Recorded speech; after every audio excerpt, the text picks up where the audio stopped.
at the pre-activity review. It was labeled as a review in the original version of this that I had. It may not be a review to you. It may be a review to you. I don't know what you've done in science prior. So I can't say for sure. If it's not a review, then it is a new opportunity for learning. Either way, I'm going to show you, it's like a 4-minute video.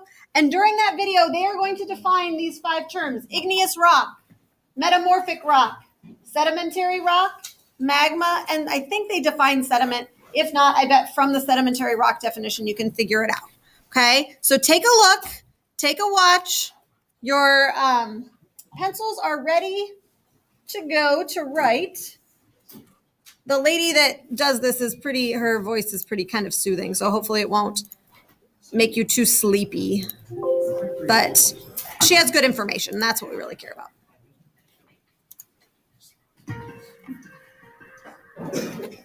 Rocks are everywhere. They are large and small, heavy or light, porous or dense. But rocks in some shape or form can be found all over the planet. Different types of rocks are formed in different ways. There are 3 main types of rock: igneous, sedimentary, and metamorphic. Igneous is a word that means fiery. Igneous rock is formed when magma or lava cools. Sometimes magma cools slowly underneath the Earth's surface. This forms intrusive igneous rock, like granite. Other times, lava cools when it comes to the surface in a volcanic eruption. This forms extrusive igneous rock. Some examples of extrusive igneous rock are tuff, obsidian, and pumice.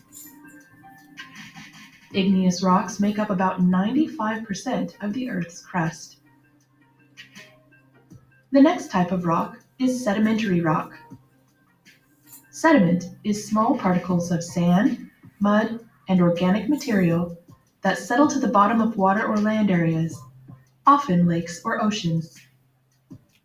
Sedimentary rocks are formed when sediment accumulates over time in deposits that form layers. These layers become squeezed and compressed over time until they consolidate into a rock.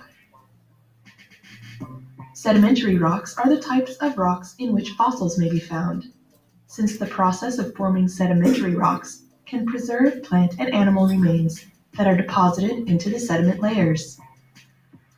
Some examples of sedimentary rock are limestone, shale, and sandstone.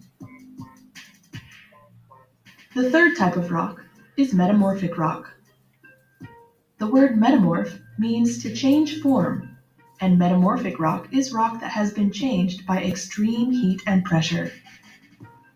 Sedimentary rock, igneous rock, or even other metamorphic rocks can be changed by heat and pressure into new kinds of rock. Metamorphic rocks can be formed by being deep under the earth where pressure and temperatures are high, or when rock near the surface is heated up by the movement of tectonic plates or magma. Different types of rocks become different types of metamorphic rock when exposed to heat and pressure. For example, shale becomes slate. Sandstone becomes quartzite. And limestone becomes marble. Rocks are slowly but constantly changing in something known as the rock cycle. The rock cycle begins with magma, or hot melted rock, deep beneath the Earth's surface. This magma becomes crystallized, becoming igneous rock. These rocks begin to erode or break down into small pieces because of wind, water, or other forces. The small fragments of rock are carried away as sediment when water passes over them, and are deposited in layers, which eventually become sedimentary rocks. Then, some sedimentary rocks are pushed below the surface due to tectonic activity, where they are exposed to heat and pressure, transforming them into metamorphic rocks. If the rocks are buried even deeper, they may melt and form magma, starting the cycle all over again.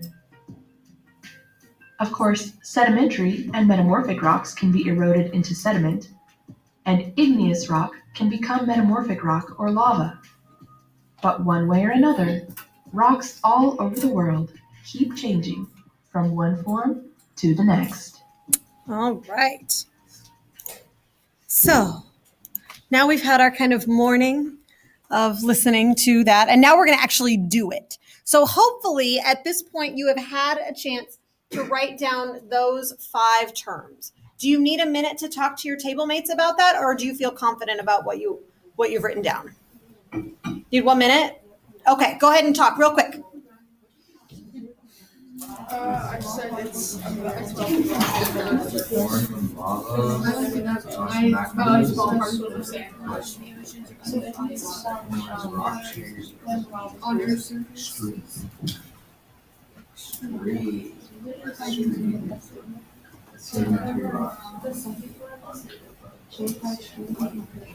not what I was.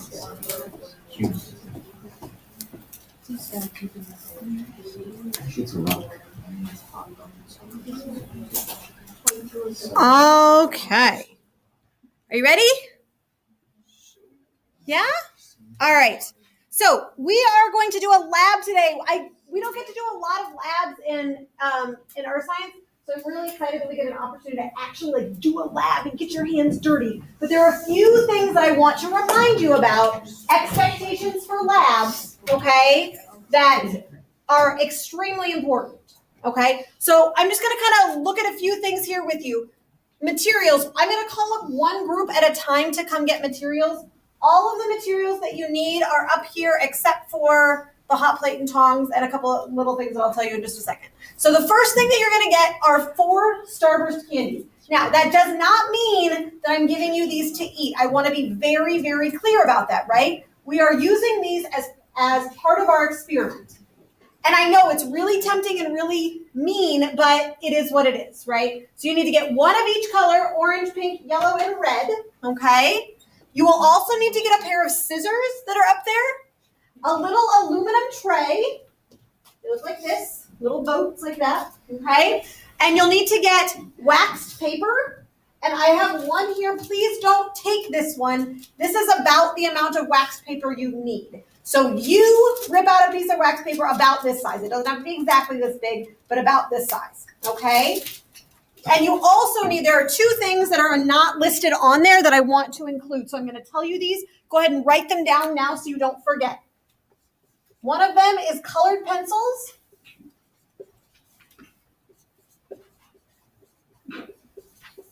You need 4 of them.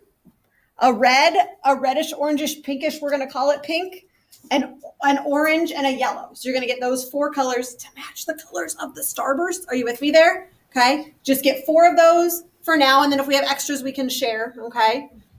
And then you'll also need, and this one's really important, friends, you need to get goggles. Okay? And during the lab, when you are back at your lab station, you must have goggles on the whole time. Do you understand?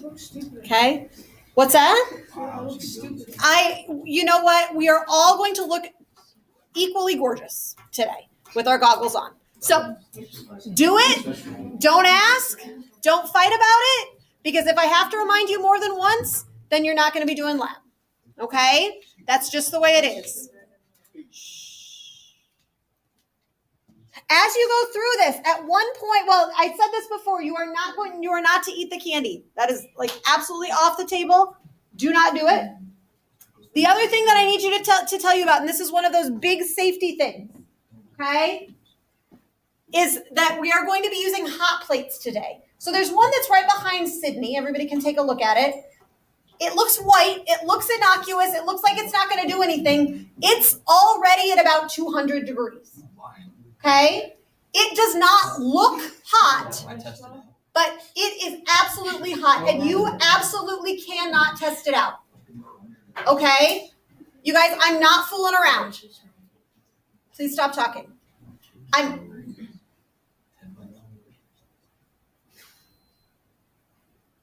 Are you finished? Are you ready to listen? I'm not fooling around, okay?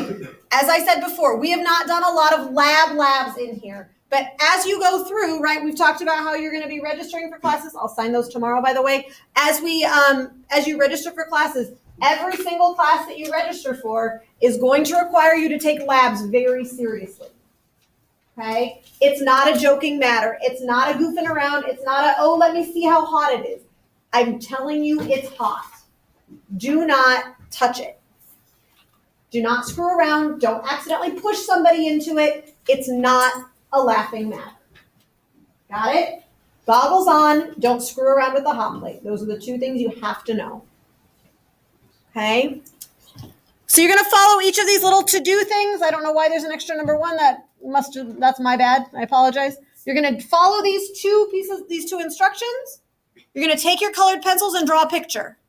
And then with your table, you're going to determine whether it is, or which one of these it is, okay? These are the same 5 words that you had above that you've defined, okay? You're going to do a couple more, draw a picture, determine.